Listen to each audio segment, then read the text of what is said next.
Welcome back, Get a Grip listeners. On today's show, we have Taylor Schaberg. He is the founder and CEO of Active Grow. He started working in lighting back in 2011 when he lived in Nanjing, China. This was during the time when commercial LEDs were starting to flood the American and European markets. That's a good word. It was a flood. And now we're in a recovery from a natural disaster. And then I got a job with Green Creative in Shanghai during their early days as a product manager. That's him, not me. He was always intrigued by how spectrums can manipulate organic life and the idea of sustainable food and medicine. So he designed and built an LED prototype to test on a friend's cannabis farm in California.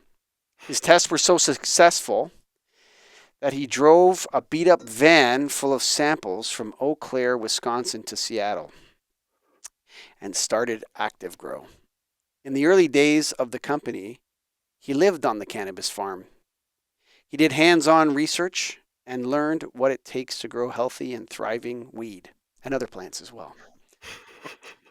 Today, Active Grow offers a variety of grow lights, not only for cannabis growers, but microgreen businesses, mushroom farms, vertical farms, plant-based food production facilities, and more.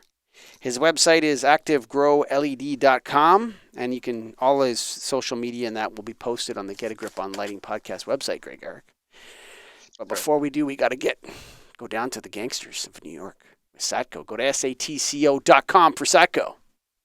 There's specialists in lighting like we're going to talk about today. And Satco, by all means, is a specialist, but they're also a generalist. They've got everything for lighting. When you talk about fixtures, you got tubes, you got components, everything that goes along with a light fixture or light bulb. Satco's got, they make it. They have hundreds of thousands of items around the country. Get it to you quickly. Great people. Gangsters can be nice, and they are nice. Satco. Yeah, they're friendly gangsters. Down at Satco. And if you're anybody in this business, there's somewhere you got to be in August. I think it's the 19th to the 21st, Greg. Do I have it right? That's right. St. Paul, Minnesota. All the top G's are getting together, and we're going to hang out, and we're going to figure out all the problems in the lighting industry and how we're going to make a ton of money in the next year. And that's called the NAILD Convention. So go to naild.org. Do you have light bulbs in a warehouse? Do you sell them over a counter on a website or on the internet? Whatever, Amazon. You should be a member of NAILD if you have those things. Go to naild.org. Taylor, welcome to the show. Thank you for having me, sir. No problem. Mike and Greg, appreciate it. Are you high right now? Yeah. I'm sober. Okay, good. I'm straight. Back in the old days, maybe, but yeah, today, straight sober. Why not stay in Eau Claire? What's wrong with that? That's an hour from me right here. Why'd you move to Seattle? Oh, yeah. Seattle, I moved out there because cannabis industry was booming there. It's close to Canada with Vancouver and all that. And California nearby as well, Oregon. That just was the place to be to test what I needed to test at the time. So yeah, I had a friend living out there. He let me stay on his couch a few days. That helped too. And the farm I was going to work on, let me stay there, like just to test the lights, because I was coming straight from overseas and needed a place to kind of get things rooted and find my path. So yeah. Yeah. And I don't have a lot of experience with horticulture. I have a little bit, but not a lot. I haven't really even sold any. But I was, looking through your website, and you guys have fixtures, integrated fixtures, and you have tubes. I want to dive more in, and I know Mike does more of this stuff, but can you just take the same chipboard that you put in the tube and then put that in the fixture, and it's the same thing? Do you get what I mean by that? Like your integrated fixture is just that same strip of diodes that's in the tube. Now it's just in fixture form? Is that basically Yeah, so we have like a residential line of products that they're kind of mix and match with those components, those chips. You could theoretically do that. I think one of the manufacturers we work with does do the same boards, but for our commercial products that are like IP66 rated, that's a whole different ball game for how they would do the design. Those are that'd be a little bit different, but got it. For the residential stuff that you're talking about, yes. Okay. And what makes an LED have the ability to grow? What specifically about it? It's mainly it comes down to the spectrum and the efficacy of the umoles per joule, which is basically how many umoles per watt you can get out of it.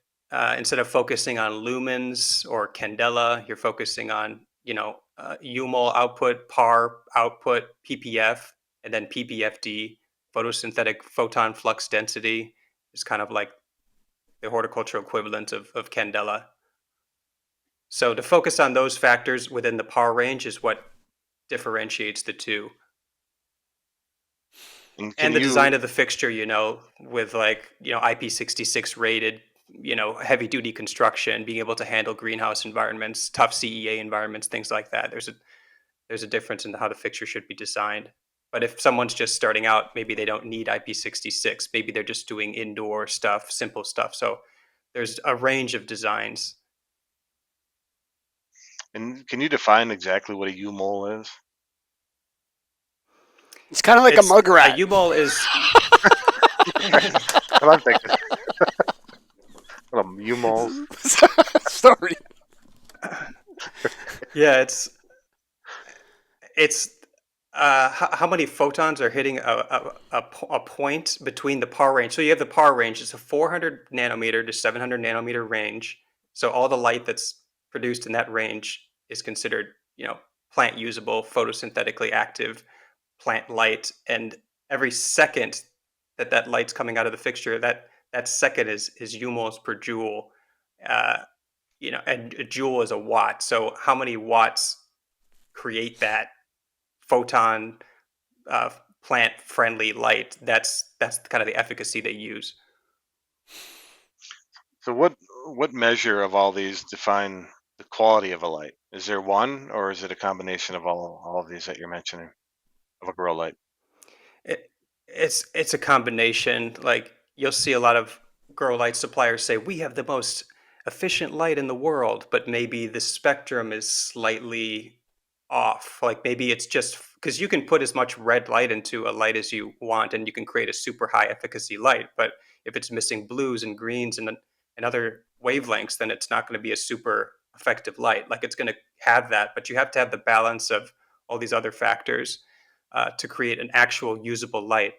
And not all plants, can grow using the same spectrum. It really differentiates between the plants. So what's unique about us is we don't do just cannabis. We do, like you said earlier, microgreens, leafy greens, tissue culture, mushrooms, and everything else. It's every plant has kind of its own recipe that works for it, and it can vary by the stage of growth. So it's really kind of like a never-ending learning process. For me, it has been. So I recently purchased a small horticultural lighting contractor that maintains growth chambers for Nice. universities. Okay, and so all of the Ontario universities that have horticultural growth chambers are our customer, and we go there and we maintain them and we adjust them and we change the 1992 computer interface out to something new and that what all this kind of stuff, right? And what I've Right. learned on that journey with that company is that general lighting people know nothing about lighting in comparison to horticultural Hmm. lighting people. In fact, I would say that it's almost shameful. Would you agree with that, Taylor? It's interesting for me. We're kind of unique in the industry because we try to work with traditional lighting reps, Mm. and our entire pro grade line we don't even offer. If we have a rep in that territory, we have them take care of it, and they have ideas of how the market usually is with grow lighting, and how usually the customer will just go straight to straight to the manufacturer, because that's usually how it's been done in the horticulture space. Yep. They'll go to a grow shop or a Yep. salesperson, or they'll find a consultant, and the consultant will kind of hook them up with Yeah, like Greg, the a deal with manufacturer a is manufacturer. way more involved with the end user customer in horticultural lighting The, than it the one is. time I've done anything, absolutely, I had to basically pass it over. Say, go. Yeah, Yeah. it's not even a comparison. So there's that difficulty that we've kind of dealt with, but we're trying to educate the general lighting people as much as we can how to make this a sale that you're somewhat knowledgeable, at least to get the door open, and then we can come in and go get into more details. I mean, like I said, I'm learning new things every day still about different plant types and Hmm. what's the best light you should use in a greenhouse in Arkansas, during this time of year. Like, it's just, there's so many intricacies of it, because it's not just like swapping out A19s. It's like this light is part of a production for a plant that these guys Yeah, are it's part used of to the hitting these production certain process. targets. It like people don't Right. understand that this is mission critical. Like it's like their oven breaking down at a bakery. Like that has to get fixed immediately, and they have parts on site that they can fix it right away if anything goes wrong. The but the I want to ask you kind of maybe an awkward question. Should we be doing this? Because like you think about like all of the different thrusts in society for climate emissions and energy efficiency and all these types of things, and instead of using the sun, which is free and shines down on us to make our food, which we always Mhm. did in the past in all of human history, now we're taking carbon, coal and gas fired, and maybe some wind and whatever. Maybe somebody buys some green electricity somewhere, but we're actually using a lot. We're going to use a significantly amount more electricity for this Mhm. in the age of carbon emissions. Is this responsible? Should we not be trying to go back outside with our food? Growing food outside is another great option. But I think if people want to produce food at a higher level, a more predictable level, then you need to do it in a greenhouse or in a vertical farm, I believe. Um, I'm working with a customer in Qatar that they can't Mm, produce these types of plants mm, outside, so they need an indoor facility. And I'm a vegan, I'm a pro plant based person, so I believe in uh, plant based proteins and things like that. And I think if we can move away from meat production, that would alleviate a lot of carbon production and other things like that. So there's a balancing act that I think can happen with that as we see, shift. And See, you know, Taylor's real war has really been revealed to us now. He wants to get rid of all us meat lovers and replace them with indoor farms. But yeah, so I often wonder about that because when I think about indoor horticulture, like you're talking about, first there's the lighting, then there's the humidity, the HVAC, there's the refrigeration that's involved in all of these types of facilities, and it's extremely energy intensive and it's not environmentally friendly.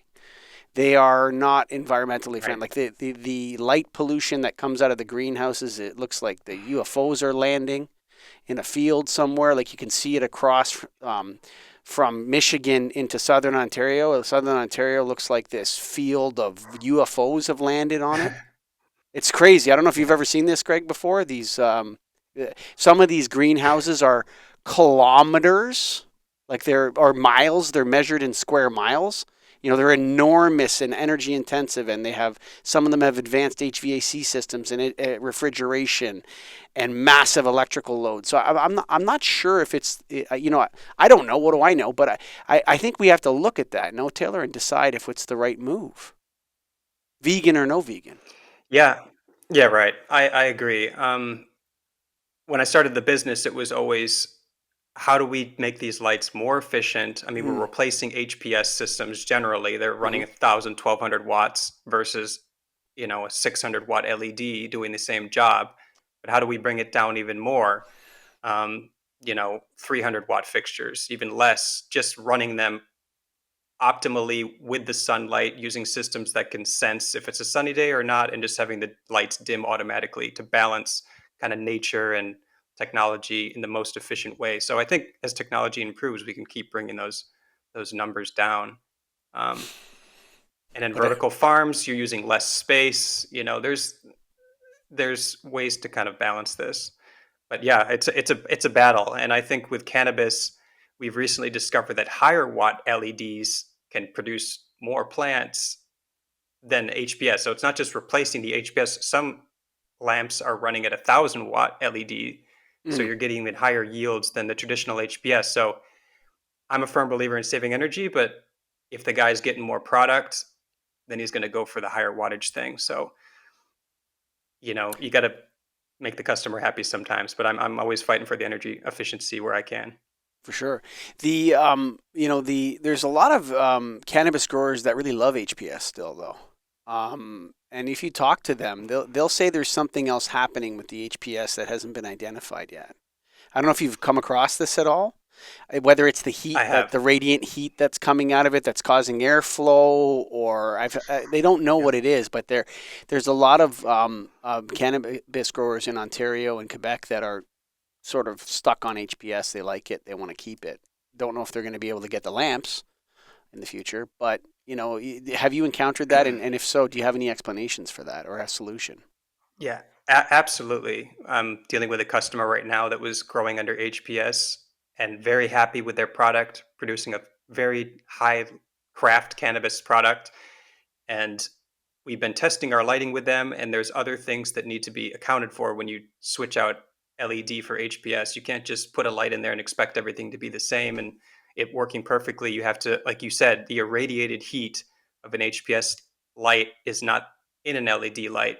So you need to look at the plant surface temperature with like a little radar gun, like an oven gun, and you can see that the plant is cooler under the LED light. So you need Mm, to go into your HPS light and you look at that plant, that leaf, and you see it's like 10 degrees warmer. And that plant's producing really well. So you kind of think about how do I, get my LED room like my HPS room? You need to raise your ambient temperature up, and then you can get to that optimal. It's called vapor pressure deficit (VPD) number, which is like the humidity, the air, and the all the temperatures and things like that, like coming together optimally. You need to find that same thing you were doing at HPS room and bring it over to LED room. You also need to mess around with your dehumidifier. You need to have dehumidification systems running a bit more to manage that VPD number, because there is an optimal point week by week that we need to meet.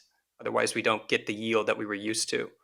So it's a hand holding process throughout. There's a long after sales support with certain growers, but I'm happy to say that we've been able to achieve the yield they used to have and the quality, which is mm, always the tricky part. The quality, not just the yield, but the coloration of the plant and the terpene content and the same smoke and the density of the mm, nug, as they call it. mm.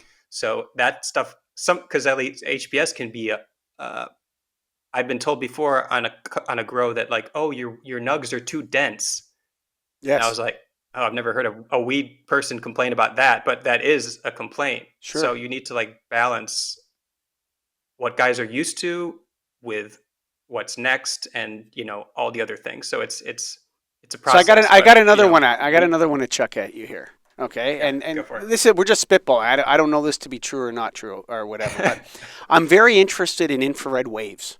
Okay, so one of the Yeah. things that we know is that all human cultures that lived in the north have saunas or some kind of steam Mm, ceremony, or these types of things are universal across northern peoples. And so we also know that heat is like this is the same as light, right? So it's a wave, right? mhm. And at the company, that what we've done is where we've had LEDs is we've added an incandescent bulb. And what's interesting about Okay. that is adding that incandescent heat, the infrared heat with the light has an effect that cannot be mimicked through HVAC or refrigeration, cooling, humidity. There's something to the waves of the infrared that's important. And then, Greg, of course, you recall Zimmerman. I can't remember his first name, but he was the guy that came out Scott. with an LED that had a tiny little incandescent filament in it that's unnoticeable, but adds those waves of infrared, Mm, whereas LED is more of a laser beam in a way. Have you looked into mm. this at all? Have you seen any of this? We know that HPS is going to be hitting the plants with infrared waves of heat, and that HVAC can't replace it. Have you seen anything like this? Is there anything out there coming down the pipeline where people are incorporating this kind of technology into the lights?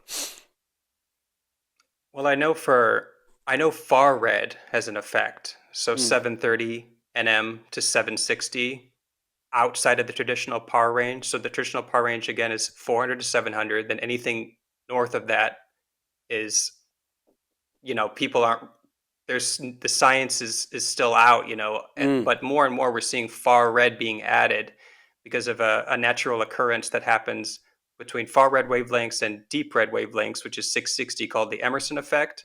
So mm, it creates a natural photosynthetic activation of like photoreceptors that normally don't get activated mm-hmm, without that far red. So there is mm-hmm, something to be said for that.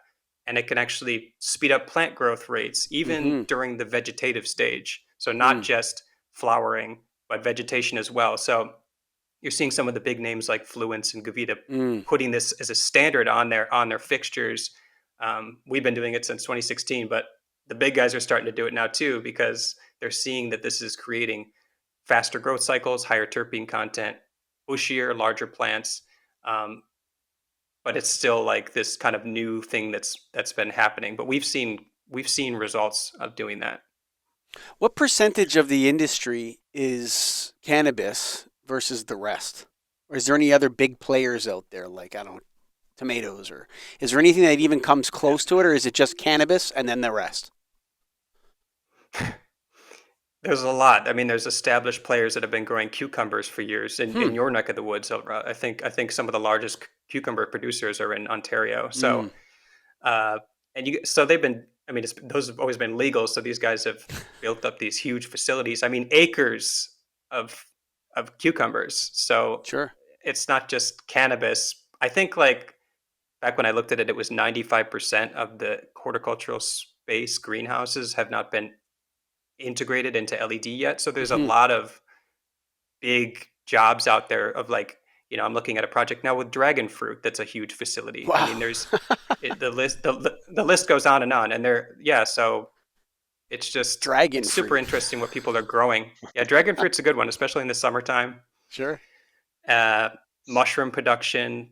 I have a Mm. customer who's growing duckweed to for a plant protein to go into the Impossible Burger. So it's a lot of stuff, just not just cannabis. Um, Uh, Mike, what do you mean you screw in an incandescent bulb? What are you talking about? Give me the scenario. Give us a scenario. What are you doing? You're putting something in and screwing one in right Yeah, next to it? so no, but in the chamber was retrofitted from VHO. Yeah, correct. F96 or F72 T12 VHO, it had to be, I don't know if it was Phillips or Sylvania, it had to be either Phillips or Sylvania in this particular chamber. And so you're talking about 40 years of research in that chamber that they're going to be building Yeah. upon. And so it's, when you're trying to match that with LED, it's a very difficult, tricky process, right? And what they found was that adding that the incandescent every whatever, I think it was a 15-watt A15, even just something really small, was able to get them to what I don't know all the. I'm not as technical, obviously, as Taylor. I'm just listening in the board meetings as these guys are discussing their problems and hearing how they solve these different things.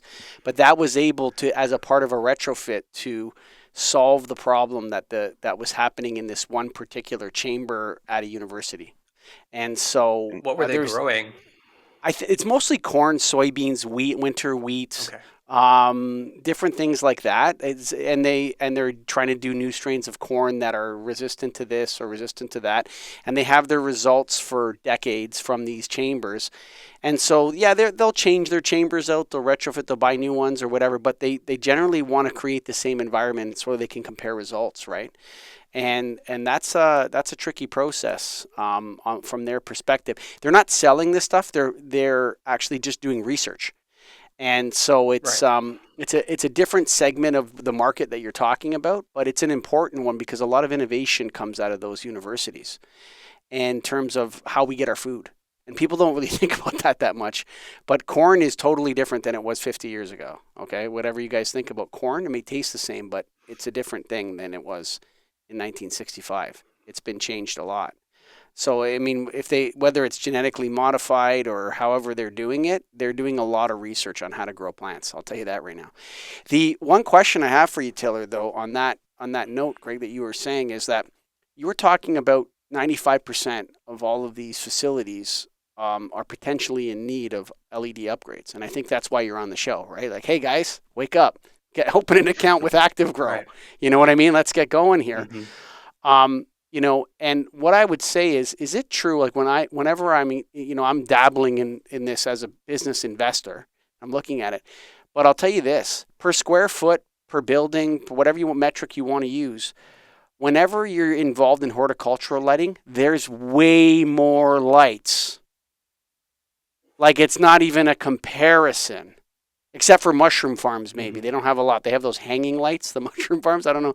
I've seen them. But other than mushroom farms, it's just way more lights are needed. So in comparison, Greg, to let's say you had a 100,000 square foot factory or warehouse, a horticultural lighting job in that place would be 10 to 1 at least. Would that be fair to say, Taylor, in terms of light fixtures or lighting devices? I don't. Yeah, I agree. When I see some of these facilities, I don't even know how they have the pockets to pay for these lights. I mean, it's a light. It's a light every like inch down a row, and each one's like 800 to 1,000 watts. So it's a lot of light.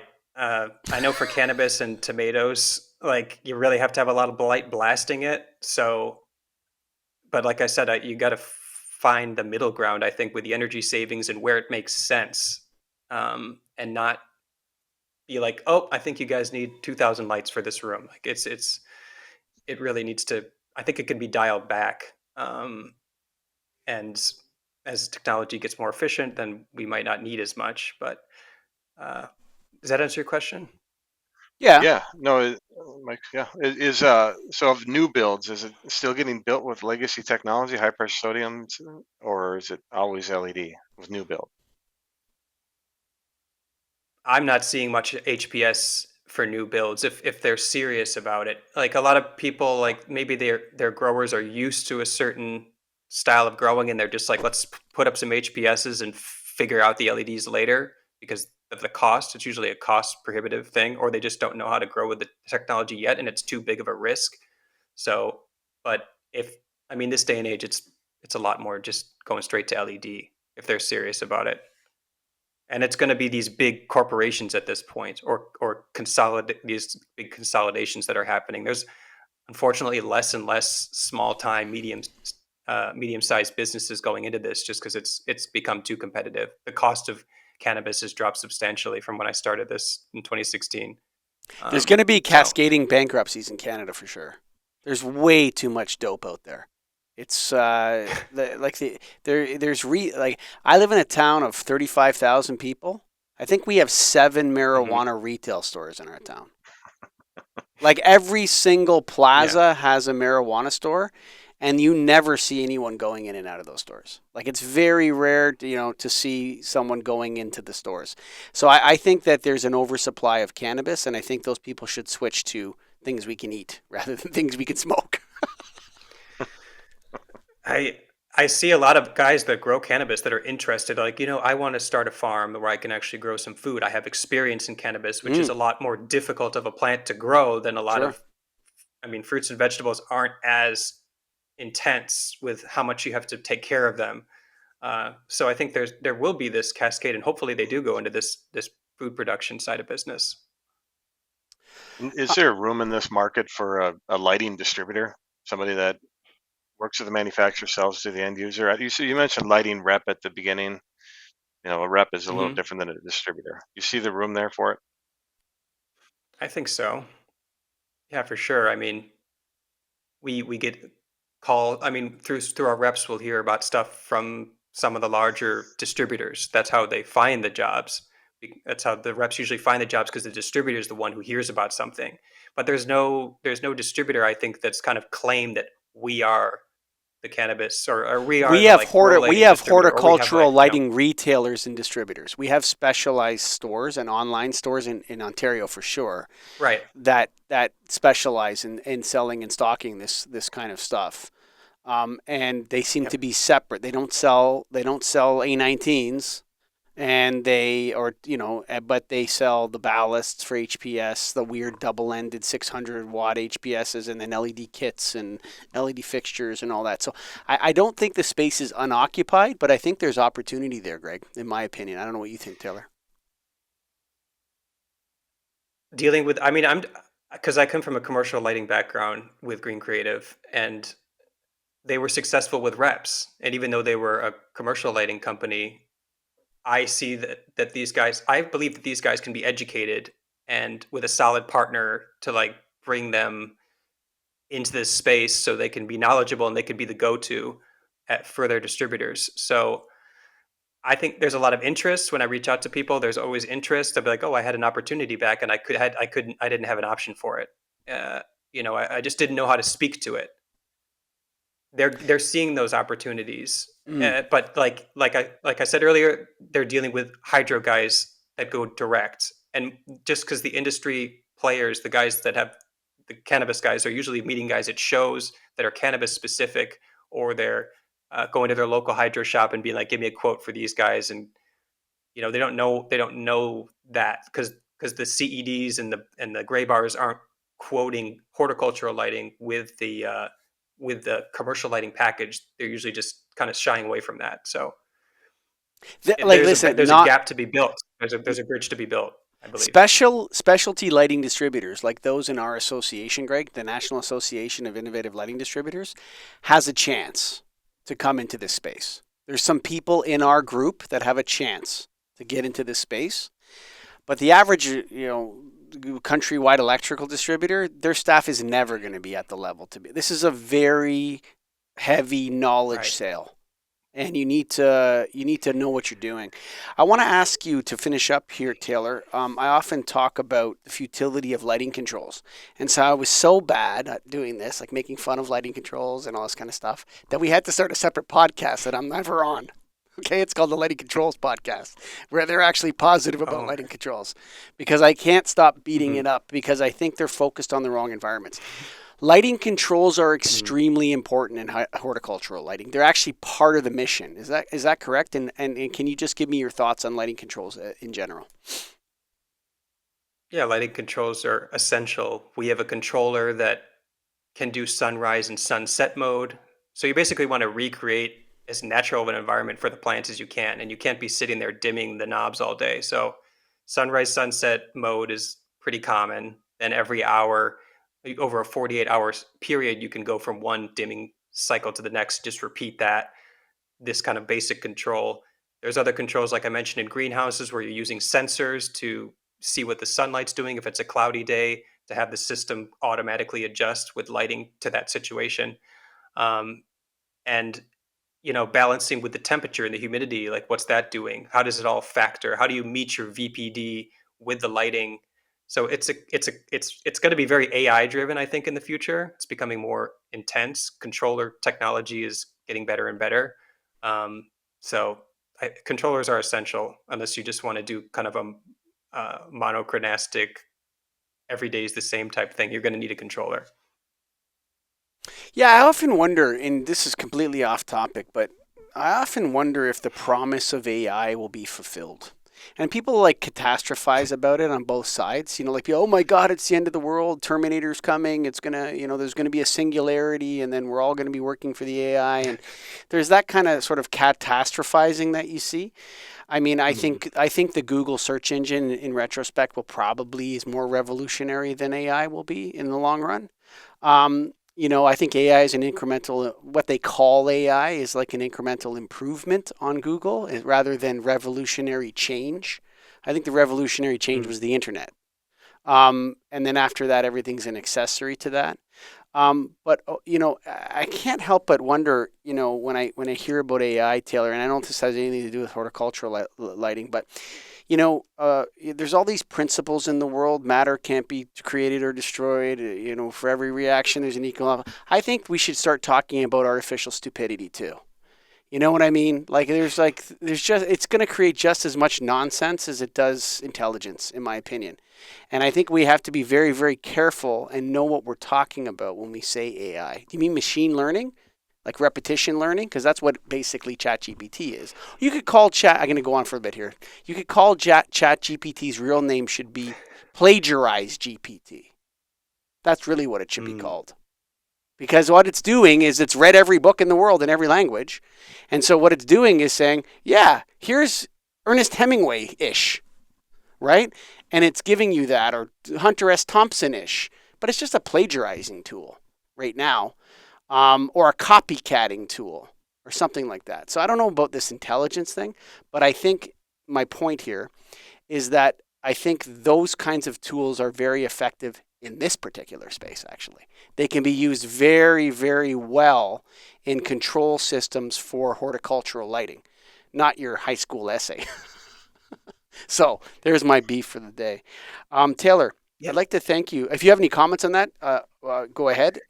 Quick comment. I agree. I agree with you, because in the horticulture space, I think there's a lot of over engineering that's happening. I think a lot of lights can be very, very expensive. I mean, I believe in spectral tunability, but if it's cost prohibitive, then it's not worth it in a lot of cases. Mm-hmm. I think a lot of vertical farms that have developed over the past few years, they got a lot of money because they promised a lot of things, like, we have this AI technology, we're going to have the best strawberries you've ever seen. And then maybe they grew a few of these strawberries, but nobody ended up buying them because they didn't think about the distribution side of the business. So you saw a lot of vertical farms fail this past few years, and you don't see them coming back. You see more practical small to medium-sized businesses coming up that are, bootstrapping it, compared to these AI, over the top promises that were made. So I think that there's that as well in the horticulture space, what you were saying. Yeah, that's the artificial stupidity, right? Or the artificial arrogance, whatever you want to call it. Like, I think all of the human,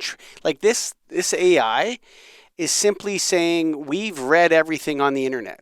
Okay, great. You win. Like, what are you talking about, right? There's another world outside the internet.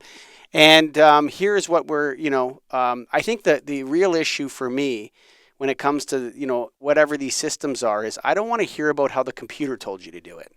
You know what I'm saying? I think that's kind of where we're going. And you hear these excuses like, oh, our AI is going to be great. And then there's probably a fight in the boardroom saying, your AI wasn't as great as my AI or whatever, right?